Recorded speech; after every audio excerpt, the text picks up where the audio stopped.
All right, so the whole month of September, I'm doing a theme.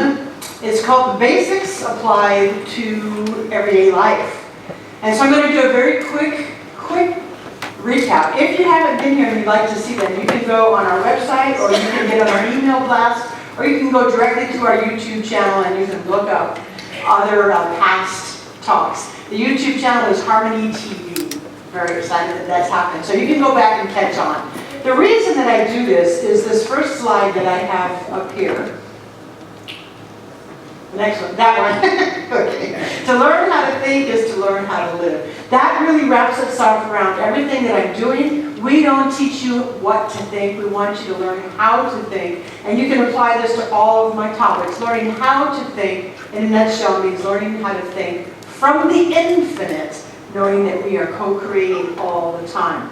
So 2 weeks ago I started with inner peace, and very, very briefly, the inner peace basic number 1 started with one source, God is all there is. I ask myself all the time, if I really believe this, there's only one source, God is all there is, what is there ever to be disturbed about? You know, the disturbance happens in the stuff we make up. So we come back to this over and over and over. There's nothing to be disturbed about. That peace is an inside job. It starts within me, knowing who I am as a child of God, and that I can learn to trust that one source right there. Basic number 2 that same day was that we had choice. And I've been using this slide every single week, and we'll keep using it. What I've asked us to do is on the left side, acknowledge the occurrence or the issue or the challenge. Don't bury your head in the sand, acknowledge it. Know that you're moving to the center, which is the point of choice. You can choose right now. It doesn't need to stay this way. You can have a new thought and a new belief. And the way we get there is through our affirmations, our prayer, our imagination, our visualization. Those are the main teachings. And then once we've made that choice, then we enjoy the new way of gratitude. Another way to say this is something that I have said in the last couple of years. These 2 things. Up until now, whatever it has been does not need to remain that way. And because I said so. I choose my new experience with conviction. So the up until now is the left side. This is the way it has been. You can acknowledge it. Up until now, I stand in this point of choice. And this is where I say, because I said so. Because I said so moves me forward. Okay? So that's just another way of saying the same idea of you're standing at the point of choice. That was peace. That was all about peace. Last week we talked about the basics applied to abundance. And I interchanged the words abundance, resources, money, supply, all the same thing. For me, my favorite is resources because it's bigger, it's broader. It can show up lots of different ways. I had a conversation with somebody after church, and someone said this to me, oh, I never thought of that. Resources. Sometimes I may need to borrow a truck for something. And the perfect person shows up, and I say, hey, you have a truck? Can I use your truck? Of course. That's a resource. You know, thinking outside the box. Maybe I need somebody to help me clean out my garage. And I'm having a conversation, and the perfect person shows up to help me clean out my garage. Resource. You see, we think too small in terms of it has to be something we have to pay for. Not necessarily. So learning to think in terms of resources is so broad and so big and never ending. The basic number 3, we're going to go right back to it, is wholeness. Nothing lacking, nothing missing. There's no other thing than God. There's not something else. And we tend to do that. It's like, well, this is God, and then there's that something else over there. No, nothing lacking, nothing missing, no something else, just God, period. Basic number 4 is that we are co-creating using the creative process all the time. All the time. Now here's a few sentences that you will, phrases, that also mean the same thing. As you sow, so shall you reap. The law of attraction, as within, so without. Cause and effect, what goes around comes around, as I think and believe. These are all different ways of saying you are co-creating. You may have seen the law of attraction, co-creation. You may have seen from the Bible, as you sow, so shall you reap. That's the same creative process. Cause and effect, creative process. Pick one that you like and use it, because it really doesn't matter. Pick one that you go, that's exciting to me. Okay, but we are co-creating all the time. So when it comes to our abundance, I reminded us that we get to think, what does abundance look like to us? What would we like that to be? And then I said, I think we're done with that one now. Maybe, we'll see.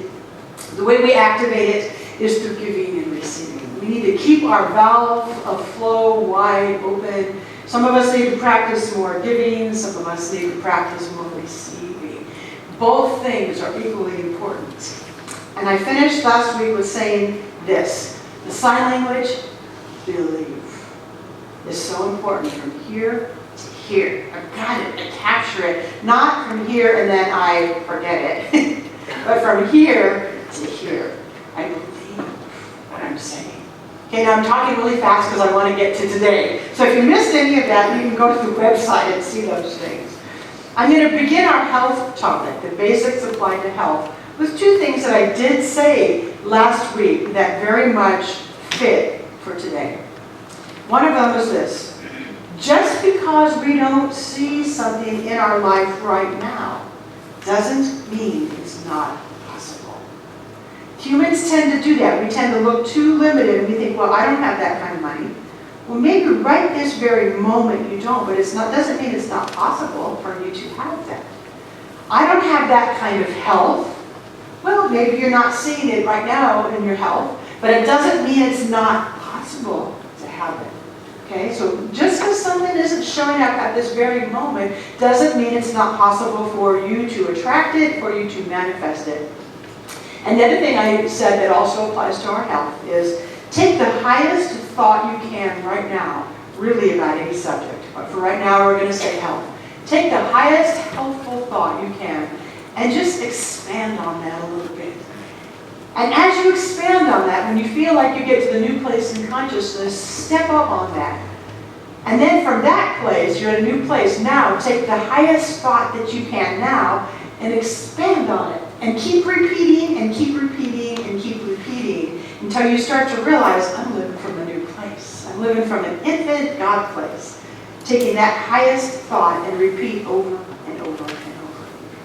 Now, our founder, Ernest Holmes, has 2 whole chapters in our Science of Mind textbook about physical health.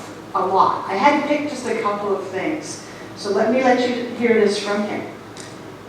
You know, I'm going to just leave this as it was written, with the man thing. I'm not going to make it gender neutral today.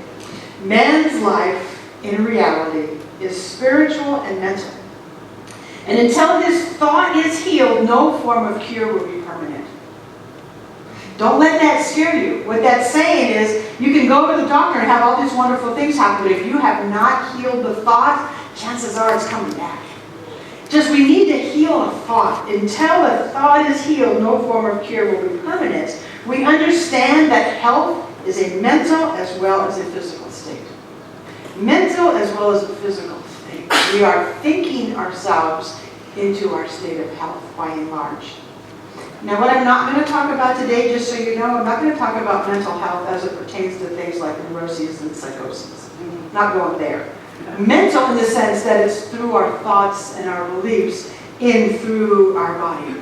The mind-body connection is well proven. We don't even have to go there. Just to say it's proven. The connection between our mind and our body, there's no more debate about that. Science is like yes, okay? So, put that in your head. Mind-body connection, already a done deal. Then we get to the first basic for today, basic number 5, which is that wellness is our natural spiritual state. We are healthy, we are whole, we are perfect, we are complete now. If anybody in the room is experiencing something besides this, please do not say, that's not true for me.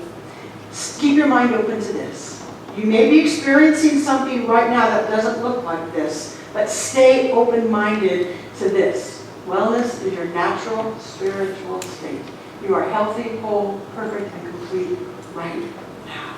Keep your mind wide open to that idea.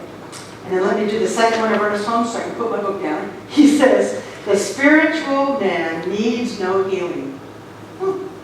Health is an omnipresent reality. And when the instructions that hinder healing are removed, it will be found that health was there all the time. Again, he's reminding us that our natural state is already whole and complete, but we've had other stuff cover that up. In most of the cases of peace, or money or health or relationships that I'm talking about next week. It's